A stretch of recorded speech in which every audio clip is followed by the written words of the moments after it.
Welcome to the Forging Honor podcast. I'm Jonathan George. And I'm Benjamin Jones. Here at Forging Honor, we explore what it means to live as Christian men. Along the way, we'll be doing challenges, building habits and character through action.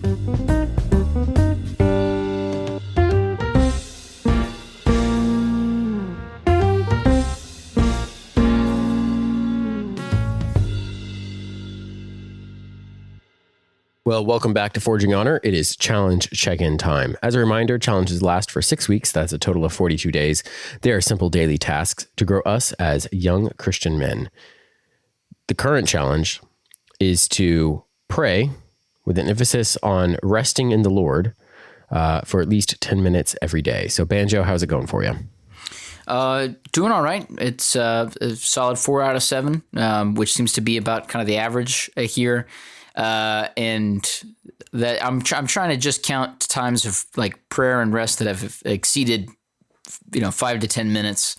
There's been shorter units of prayer time, but I have been trying to keep it closer to where what we set out in the challenge. So, it's been good. I always feel like there's kind of a moment in all of our challenges, kind of like like the halfway point, or early in the middle, where it's kind of, the challenge just becomes part of the routine in a way that is not super it's not the same reset or energizer that it is that like you're trying something new. The novelty has worn thin, which isn't necessarily like a bad thing. I think it's just kind of like getting into that realm of consistency and how am I doing this? Or I guess the thing to say is, what does it look like to do this when you don't want to do it, and when it's not like this exciting new challenge, and what is that element to it? So I think that's probably more where I'm at in this stage of the game. How about for you? How's this week gone? Similarly, I definitely identify with that feeling of it's become something that within the last week where I go, I know I'm doing this, I'm going to do it. But I think I'm being less intentional with it. Similarly, 4 out of 7.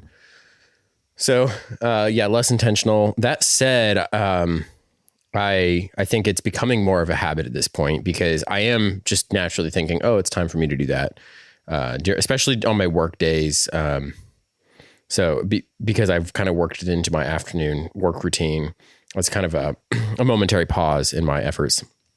So that has been really good. And I will say, I think I'm still reaping the benefits of that in terms of, the growth there, and then it's affecting other habits in my life. And the other piece of it is, if nothing else, I am thinking more about prayer generally, kind of the command to pray without ceasing. Right. And I find myself not necessarily resting in the Lord, but quick little prayers throughout the day, more so than I used to. Will it stick? I don't know. Remains to be seen. Do I want it to? Yes. I think this has been very fruitful for me spiritually. So that's been good. I was curious, we had our, interview a week ago now, with, Pastor Mike Fenema. And I was wondering, if there were any particular reflections, from you on that at this point, after a week of kind of learning from someone wiser than us. Yeah, well, the first thing that struck me was just the humility that he had, which I think is it's one of the things I just look for when I'm talking to a pastor or talking to, especially any sort of spiritual leader, but any leader in general. I just appreciated the humility that he had in his approach and in his both in kind of, he was very honest with where he felt like he was at in his prayer life, and very much felt like a brother coming alongside us in our conversation and in our what we were trying to do, and that was very encouraging. I think it's always encouraging to see somebody who is growing in the Lord and a little more advanced in years than us, a little farther along in the journey, who is growing in that humility, and that's encouraging. But also just like seeing the way that he was, very open with us and showing the different ways that he was growing in his prayer life and the things that he was focusing on. I think the first thing off the bat was I was just struck by that openness and that honesty and that humility, and I found that really really admirable. But also thinking about what he had to say about the Psalms and have been thinking about, okay, so what does it mean to pray the Psalms? And some different Psalms have kind of come up in different conversations this last week. Even today, I had a Psalm that popped up in a conversation. I thought, maybe we can talk about that at some point on the show. But those were the immediate things that kind of stood out to me. Any things for you that you're like, I'm gonna take this away, or this really struck me? For sure. You mentioned the Psalms, which is, that's kind of been the thing I've been thinking about, is utilizing the Psalms. And I've known this for a long time, but hearing Pastor Fenema's encouragement to dig into the Psalms more as a source of prayer, and a source of honesty in prayer. Well, I think, was the example he gave was David just laying it all out there before the Lord. And I hadn't really thought about it that way with the Psalms. I always thought of like Psalm 8, "O Lord, our Lord," this praise of God and his majesty. It's like, I'll base, prayers off of that. But then these other Psalms where, David is crying out with, "Where are you? You've forgotten me. Like you've ceased to protect me. Like, come on." Realizing, those are opportunities for prayer as well. So one thing I've tried to do, in my evening Bible reading is my evening Bible reading, I read a Psalm before I go to bed, and I just kind of work my way through the Psalms. Takes time, especially because I forget probably, 30-40% of the time to actually do my Bible reading in the evenings. And I'm getting better at that. But when I do, and I've been very consistent with that this week, actually, realizing, I have the Psalms open before me. Let me pray through it tonight. And I hadn't really done that before. And so I wasn't closing my day in prayer. I was simply reading, closing the book, turning off the light, going to sleep. But now this last week has been an opportunity to close that in prayer. And while it's not the 10 minutes of like restful prayer necessarily, so I haven't counted it towards the challenge, I think that interview has affected that piece of my prayer life. So that's been really good. That's really cool. I think it is really interesting to, even this last 3-4 weeks, however long we've been doing this now, thinking about like that pray at all times without ceasing.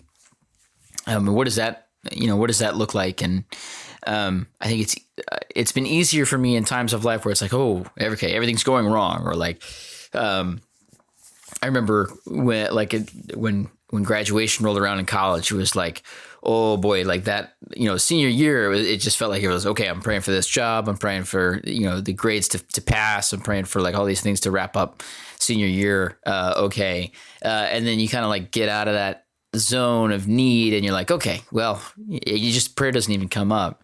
But I think that lately, the last 3 or 4 weeks, just feeling like really exhausted and really tired and being like, okay, so I got to get up and I just got to get to work and just praying like, okay, God, help me get through this. Like, Lord, you've given me this day.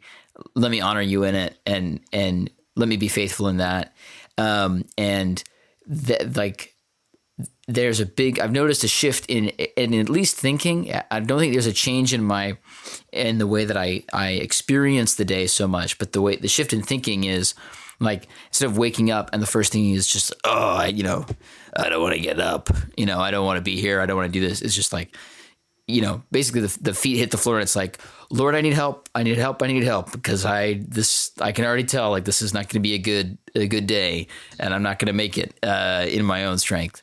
But I think practicing having that prayer to lean on has been a really helpful exercise the last few weeks. That's really good. I think the thing I'm taking out of this is so far in this challenge has been setting aside any amount of time regularly for prayer just spawns more prayer. I think we're both experiencing that in different ways. It's interesting what you say about, at certain times in your life, you feel the urgency to pray. And there's ups and downs, of course, in my life where I feel more urgency to pray, but I've been in a season now for the last couple of years where I'm kind of just doing my life, right? Got kids at home, got the job, got stuff to take care of around the house. I'm just doing life. And there's not major change in my head. I'm not thinking about, like, I've got some, things at work where I'll role will change something. There's not this major change. I'm not graduating, not getting married again. I'm not even buying a house anytime in the next few years. Don't have major change coming up. So I haven't been thinking about that. I'm just going, yeah, like you're saying, just get up, gotta get through the day, gotta do this. And I think what I've seen is that through these prayers and resting in the Lord is it's not just about gotta get through the day, but it can instead be, I get to go about my day and praise God through this. I get to rest in the Lord in this. And so the resting turns more from simply like, oh God, I need you, to, I think rest ends up becoming a joyful thing is something I'm experiencing. Like it's more than simply I'm feeling down and I need comfort. But after that, and that happens. But then after that, I get to get up and I get to go back out and fight the good fight. And that's an incredible thing. And I did not anticipate that. Is that, so does that feel like a boost of energy, like a surge? Like, I guess, like how, to ask a very modern question, like, what does that feel like? Like, sure. Yeah, I don't know. I think it's a little bit different from different seasons of life. So what does that, sure. What does that look like for you? I don't know so much about a burst of energy. I'm always tired. I have kids and they wake me up in the night. Right. I'm just going to be tired. And the amount of caffeine coursing through my veins at any point in the day is probably unwise. I should cut back on the caffeine amount. What it has looked like for me is a renewed focus on my discipline. I'm not even sure it's renewed motivation. It might be. I don't think motivation is fleeting for me. But when I recognize that discipline is good for me and the Lord is caring for me as his child, thus he watches over me, then that means I can do the next thing. I can approach the next task and I can do it to his glory. So it's kind of a focus on the right discipline, on the right reasons to do the work that I'm doing, because it's very easy when I'm sending emails back and forth to a client to go, why am I doing this? Then to realize, every email I send is one of God's children touching someone else who might not be a Christian. Right. And I can do that well. Right. And I didn't really, I literally, I had that realization 2 weeks ago for the first time. And that clarity, like I knew that, I'm a Christian in a workplace where there's not necessarily Christians. Right. I knew that. I was aware that I can be a gospel light, but it occurred to me, literally everything I do, the code I work on or talk about, or I address with the client, every email I send them in some way, that is an adopted child of God doing that, which means in some way it's to his glory. Like in the same way when I'm working, like in the same way, like I represent my earthly father in doing that. Like they look at, here's Jonathan George, son of Nathan. They don't necessarily know it, but it reflects my upbringing, everything I do. And people will tell me, your parents must have been great because you've got, whatever, good manners or. Well, the negative version of that is like you've seen Mulan. Yeah. Yes, dishonor upon your family, dishonor upon your cow. Yeah, exactly. Fortunately, no one has dishonored my cows. But there's an honor there, but it's not, and like, the honor-based system in a family, it's, we don't have that in the West necessarily, but personally, I take great pride in the heritage that my family is. I can trace back, how many, 8, at least 8 generations, all the way back into Scotland. And I know my heritage very well. I take great pride in that. And I know that when I'm thinking, I think about it, I'm like, I'm representing these, the stalwarts of the faith in my family that came before. And they're all sons of God. Like really, ultimately, that's a representation of this heritage of faith, not this heritage of the George family or the other families that have married into the George family, the Schmidts and the Clarks and the Armstrong, just this whole history of families that I can list and say, I'm related to that person and that person. But ultimately, I look and see, oh, this tapestry of Christians that did everything to the glory of God. Yeah, it's a great point. I mean, I think to what you're saying, like prayer is a huge like reality reset where you really you really get to see what actually matters. It's really interesting to me when I pray before every class with my kids at school. We start every class with prayer. It's really interesting to see. Not all those kids are growing up really in a Christian home or they're growing up in a different tradition or all these different things, and like that prayer for me is a really it's really necessary kind of every class period for me to say like I need this, like I need to rest in the fact that I'm not the one who is in charge here. Like I need to rest in the fact that God is the authority in this classroom and I am just like I'm just a steward. I'm just stepping in here as an agent. But also like even something that I pray a lot is like, God, we can't learn anything without your help. Like this is all by your grace.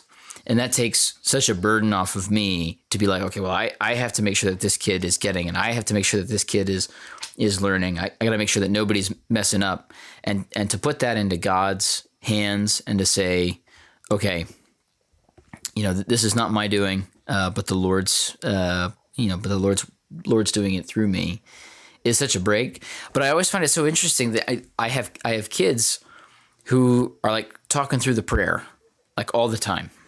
And it's, or like they're eating or they're snacking or they're whispering like, or they're like my 2-year-old son. Yeah. Like your 2-year-old son. He's like, I want to eat. Why are we praying? There's pancakes right here. Yeah. Right. right. Right. And I get it. Like you're a kid, you're like, what's the difference? But it's such a helpful framing tool to be like, well, for these few minutes, we're going before the Lord of the universe. Like we should do this respectfully. And then once you come out of that, it's like, it was such a great way to reorient like what's about to happen. It gets to the point where like, I have meetings all the time. And if I meet with somebody who's not a Christian or even just a Christian who's like in a hurry, or it's not like a super important meeting, I'm like, oh, we should probably pray. Like we should, like before we start this meeting, it's like, we should pray. And it's like, if it's not a Christian, it's like, and they just start the meeting. I'm like, shouldn't we have like, or would you started with something? Like, have we started yet? Have we started? Like, how do I know I started if we didn't pray? Like, I feel that all the time in my meetings at work, because you're so right. It was about a year into my job in a corporate environment that I realized why I felt so lost and out of place. I had never prayed with anyone else in the workplace. I felt like I'd never started. I felt like I hadn't started my job yet. It's so weird.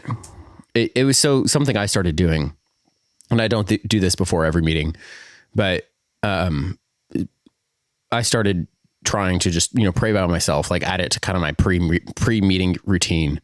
And I'm weird. I have a pre-meeting routine, but that's just science. Just science has got to have a routine. It's just science, guys. It's just science.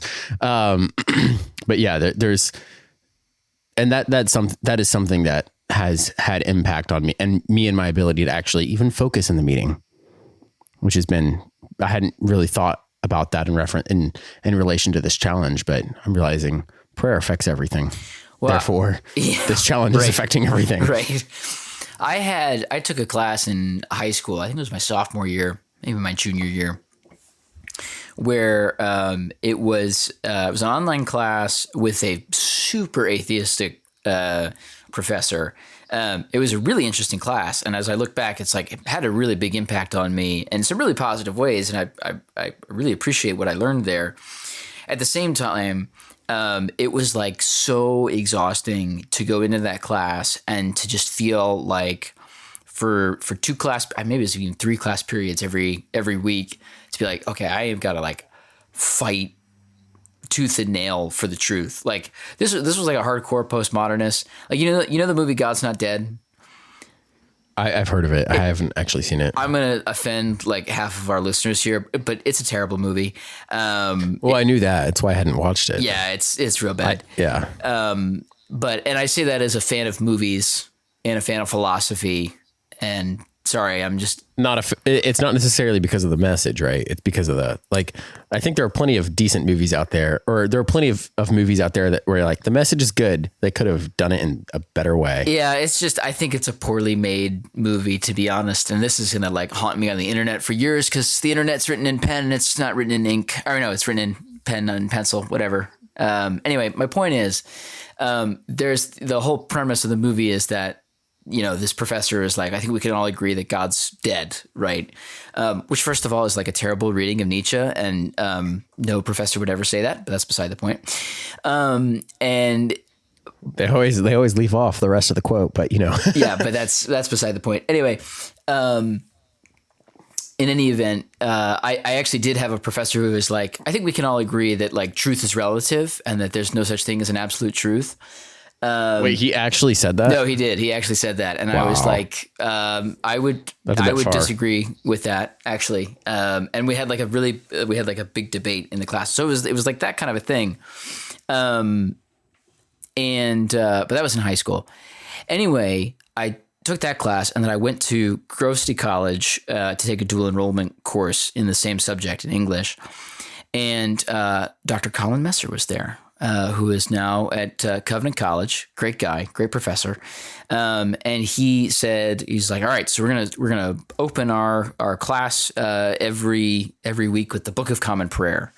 And as he prayed, like I almost cried because I was like, as he was praying, I was like, this is so refreshing. Like it's so different just to have that kind of base assumption of like this time is dedicated to God, and we're gonna enter into it for the purpose of glorifying Him, and that's such a radically, like all of the premises of those classes are totally different. It totally changes, and I remember just like my shoulders relaxing, and just feeling like I could breathe in that classroom, just because I was like, okay, so we're starting with prayer. And I think about that with the rest that we're talking about here, and like, do our lives kind of reflect that? Like, which of those two classrooms does my life look like? Does it look like this one where it's like, okay, you have to come up with everything on your own. You have to define reality on your own terms, or are you taking it to God in prayer and just kind of like, oh, okay, so it's not on me, you know? 100%. There's the old hymn, you know, you take it to the Lord in prayer. Yep.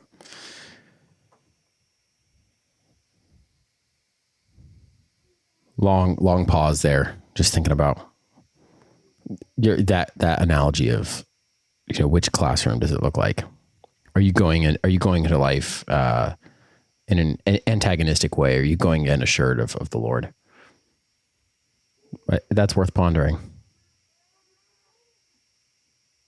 One of the Psalms that, as you were talking about the Psalms to like pray, if anyone has not seen, well, let me put it this way. Nobody's seen the movie Henry V by Kenneth Branagh. It's like 19. Wait, how has no one seen that? Well, you and me have seen it, but we're nerds. I feel like everyone I know has seen that. Okay, well, you live with nerds.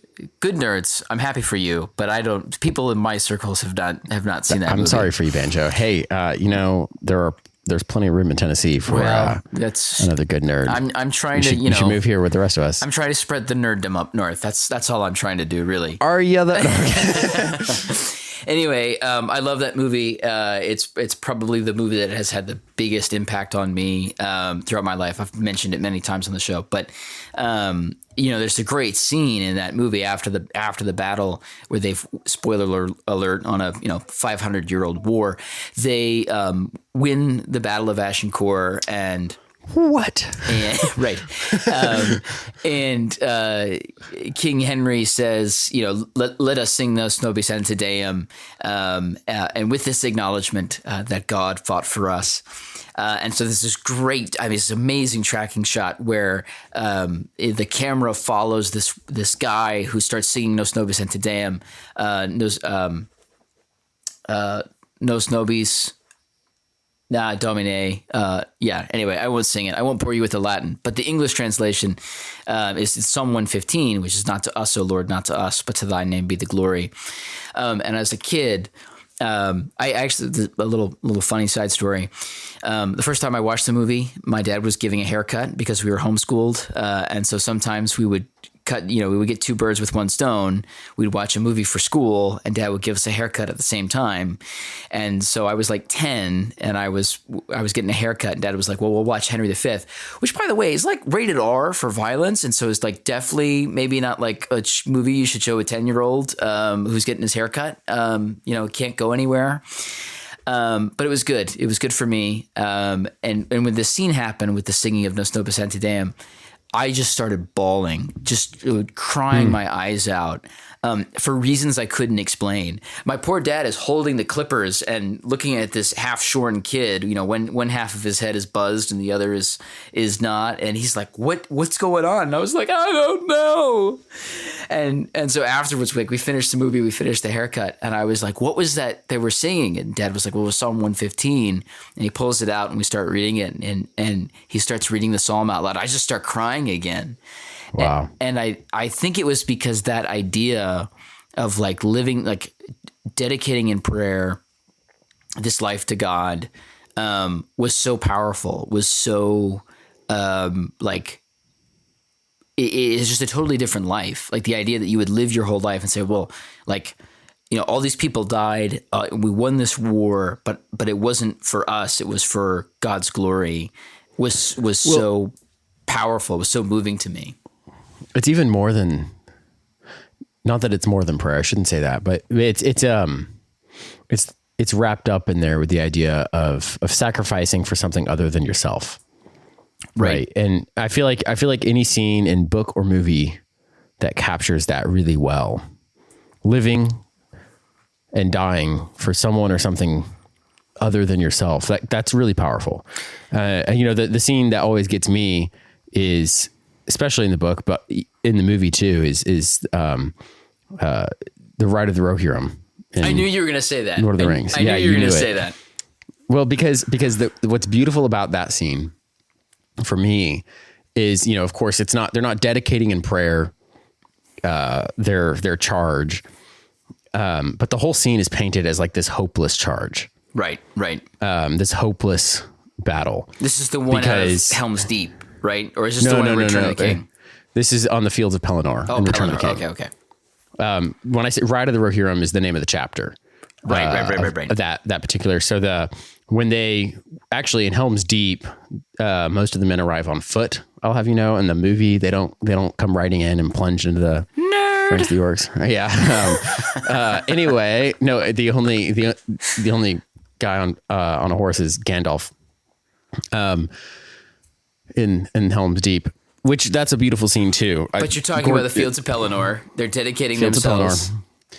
And it's this. The whole scene is painted as like Gondor is falling, what the West is falling, and yet we're going to ride in for something that, and it's the men of Rohirrim who they don't have to be there for Gondor. They could stay at home and they could kind of wait out until the orcs get to them. That sense in the book, sorry, nerdy aside, my turn. That sense in the book is so much stronger than in the movie. Because in the movie, you kind of know what's happening with Aragorn. Like, you know that he's bringing the ghosts, but you don't really know that in the book. And so that you don't find out till later. Of this is hopeless. This is the whole thing is King Theoden. It paints this picture of him riding up, and he looks like this old man who is beaten down by the years. And like they arrive at Gondor, and the phrase "they were too late" is what's written. And so it's this hopeless scene. And then, he suddenly, he like this new sense of like, we're gonna do this anyway. And the speech in the movie actually is really great, in my opinion, because it captures it's a slightly different speech than in the book.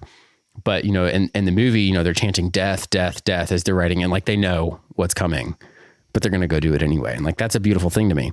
And I think the same thing, it's a picture of the Christian life, because it's not just this moment of, I'm going to go die for a brother on the battlefield. It's I'm going to do the harder thing. I'm going to live my whole life in service to something that I won't see until I'm dead or until Christ returns. That's a hard thing. Like, you can't, that's, if you were told, Banjo, all right, you're going to go work at this job for the rest of your life. You're not going to get paid. You're not going to get anything. But when you die, then everything's going to be okay. It's like, okay, well, wait a minute. What kind of deal is that? Like, I got that going for me, which is nice. For my Caddyshack friends out there. Yeah. Have you seen Fight Club? No, I haven't. Fight Club is one of those movies where I'm like, it's a great movie to watch if you're a mature adult. Sure, yeah, it's a really bad movie to watch when you're an immature teenager, because you're going to learn. Which you did, I assume. Which I did. Yes, it's true. Because when you watch Fight Club as an immature teenager, young man, you learn all of the wrong lessons. But there's a great scene in that movie where one character is saying to another, he's basically kind of making this argument for nihilism. And he's saying, like, this is why you should be a nihilist, and this is why it's great to be a nihilist and an anarchist. And he builds it up, and he says, it's only once you've lost everything that you're free to do anything. And I really love the scene where that happens for more reasons than that line. But I remember watching that line in college, and it kind of hit me. He's right, but he's wrong. It's only once you've lost everything that you're free to do anything. And as a Christian, I think, well, how much more true is it that once you've gained everything, you're free to do anything? And well, it's the dying to self to live to Christ. Like, put off the old man. Well, and my thought is, like, if you recognize that when you die, if you're a Christian, when you die, you're going to heaven. Like, you're going to the best of all possible worlds, and to glorify God and to worship Him there. So you've been called to something here. You've been called to a certain life here. The Heidelberg Catechism, I think, puts this so beautifully. What is your only comfort in life and death is question number 1 of the Heidelberg Catechism. And the first part of the answer is that I, with body and soul, both in life and death, am not my own, but belong unto my faithful Savior, Jesus Christ, who with his precious blood hath fully satisfied for all my sins, and so preserves me that without the will of my heavenly Father, not a hair can fall from my head, yea, that all things must be subservient to my salvation. And I'm skipping over a few bits there. I didn't say that perfectly, but I think the idea there is so key. Like, I don't belong to myself. I belong to my faithful Savior, Jesus Christ. And I think that is so helpful for 2 reasons. One, it's so helpful to say, okay, well, this is why I have to, like, live my life out. Is like I don't get a get out of jail free card just because I'm a Christian. I don't just get to punch into heaven right away, because God is calling me to this life here. He's calling me to something, and my body and my soul, it's not my own. And the other thing is, there's such security in that. There's such security in the idea that I've been bought. Like, that's a permanent status. And Paul talks about that some in Romans, especially. I just got a tract. In the mail, basically from like a local Baptist church that was handing them out for the lost, and I was flipping through it because I'm always kind of curious about these little. It was one of those comic strips. What they send? Yeah, I've gotten those too. Yeah, those the comic strips that tell you why you need to be saved, and it was so bizarre to read it and to just see this depiction of reality that is so messed up, because it's really coming from this place of like, you have to earn your salvation. It's coming from this place. I mean, they wouldn't say that, and God bless them for it, but man, they've depicted it. They've depicted a world where if you have not just lived every minute of your life perfectly, then you're damned, and these little cartoon demons are going to go drag you away. What's incredible, total sidebar here, is Banjo just showed that he's actually a Southerner at heart, because he used God bless you in a bless your derogatory way. Southern status unlocked. Rare achievement. Yeah, so you need to come join your true people, Banjo. Anyway, yeah, but you're exactly right. Yeah. I'm sorry. I'm just going to be thinking about that for a while. No, you're a perfect use of God bless them. Well, I know how to toss around a bless your heart. And I think too, going back to Psalm 115, actually, part of why I think this Psalm is so poignant and so like one that is tattooed in my mind, and I think it's just super helpful, is one of the things that the psalmist talks about here is he says, their idols, talking about the heathens, their idols are silver and gold, the works of human hands. They have mouths but do not speak, eyes but do not see, ears but do not hear, noses but do not smell, hands but do not feel, feet but do not walk. And verse 8, those who make them become like them, so do all who trust in them. And I just think it's such a great image, and such a good warning for us. Like we should really take a hard look at our lives and see, like, is this, where is idolatry manifesting itself in my life, in that I'm becoming like my idols?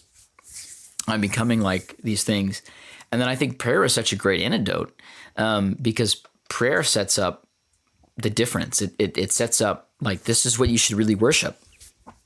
And I think a shallow prayer life is probably a good sign that we're missing something, that we're, it's kind of, I saw somebody say, somebody asked another person, are you a Christian? Do you ask, when's the last time you asked God for forgiveness? And the person said, well, I don't really think in terms like that. I don't want to bring my sin to God. I don't want to bring my problems to God. And I think that really reveals a heart that does not understand who God is, and does not understand what prayer is for. I think if we're saying, well, I don't want to, I'm not willing to bring that to God, or I'm not willing to give this part of my life up, then we need to use Psalm 115 as a mirror and say, well, where is this idol in my heart, and how is it changing me? How am I being conformed to this? Absolutely. On that note, I want to issue a challenge within the challenge for you, Banjo. For me, Inception challenge for you and me, for the two of us. Anyone that's listening is welcome to do this. I'm gonna. This is something that came up in a Bible study last week that I'm in. I'm just gonna read the first part of Psalm 1. Blessed is the man who walks not in the counsel of the wicked, nor stands in the way of sinners, nor sits in the seat of scoffers. But his delight is in the law of the Lord, and on his law he meditates day and night. So, the man who is blessed meditates day and night on the Lord. And the topic came up in our Bible study, that all of these things he does not do. He does not walk in the counsel of the wicked. He does not stand in the way of sinners. He does not sit in the seat of scoffers. So the psalmist sets up some positions: walking, standing, and sitting. And then he says meditates.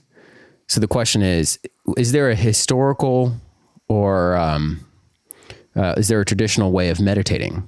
The answer is kneeling. The man who meditates is a kneeling man. It was said that, I think St. John was meditated or prayed so much that his knees were like those of a camel, because they were hard from and there have been other saints that's been said of. And so the challenge within a challenge is in your prayer time this week, try kneeling. Well, kneeling in prayer is good. I've always been. My dad is a pastor at an OPC church, and I was always struck. I don't know if he does this anymore, but there was a time where he would kneel during. We would have congregational, or we'd have weekly prayer meetings, and he would often kneel for prayer there, and I always found that a powerful image. And so I have knelt from time to time in prayer. I haven't done that recently, so that would be a good addition. Well, and this is more than just if you've been to kind of a church with a higher liturgy or an older liturgy, they have the kneelers and stuff. Yeah. This is in your private prayer. And I know other guys that do this, but I have not done it much. And so that's something I'm going to try this week. And I thought it'd be an interesting addition. It's not prescriptive for the challenge. It's not something you must do to pray, but, well, it's good to think about posture of prayer. Sense. It is it's a good thing to think about. And not that walking and standing and sitting in and of themselves are bad. And in fact, you are to meditate day and night. So it's at all times as you walk, stand, and sit. But yeah, well, I've been convicted this week about thinking about, what is that, who do you listen to? Who do you walk with? For myself, like I listen to a lot of podcasts, and I spend a lot of time with podcasts, and I think about, okay, well, where are these podcasts leading me? I mean, there's been some podcasts recently where I was like, I enjoy these podcasts, but they're kind of leading me in some bad directions here, and just like. Not directly. It's not like they're walking out and being like, well, you should do this. And I'm like, whoa, I should do that. Yeah, that's what I'm going to do. I'm going to sin right now. But it's like, okay, well. You go sin. Okay. Okay. All right. I'll go sin. No, it's more like. Sounds like a great idea. Science, right? It's more like I've just kind of been listening to these things that are like a lot of like, well, you don't need to do this, but we're going to go talk about this thing, and there's nothing really wrong with this thing, and maybe, here's some advice about this thing. And I'm like, oh, well, I'll just listen to it. I'll just hear what they have to say, but I won't do it. And it's amazing kind of like how over time, just listening to a little bit a day, a little bit, all of a sudden you kind of get to a point one day where you're like, well, maybe it's, and at that point I was like, oh, hold on. If I've almost talked myself into this, I should probably back out. Like, this is probably the time for me to hang up this podcast or at least just take a break, to like hit a reset.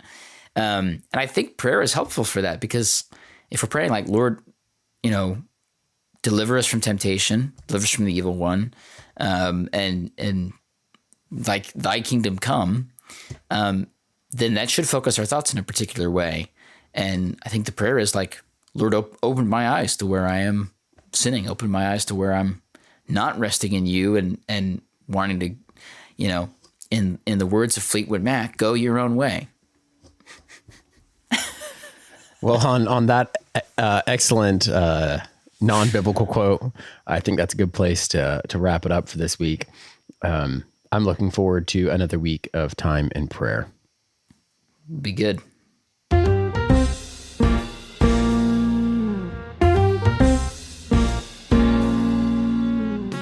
This has been the Forging Honor podcast. Music and production is by Elliot George. For more information about what we do or to learn how to get involved, visit our website at forginghonor.com. There you'll find information about our community, the Forge, and how to join other young men seeking to glorify God in thought, word, and deed. You'll also find blog articles, book recommendations, and more ways to grow as a Christian man. If you enjoyed the show, please tell a friend or family member about Forging Honor. We would also appreciate it if you would take a moment to like and subscribe. And if you're on Apple Podcasts, a rating and review only takes a moment, and it goes a long way towards growing the Forging Honor community. Thanks for taking the time with us today. We hope you'll take up the work alongside us and join us in the task of Forging Honor. We'll see you next time.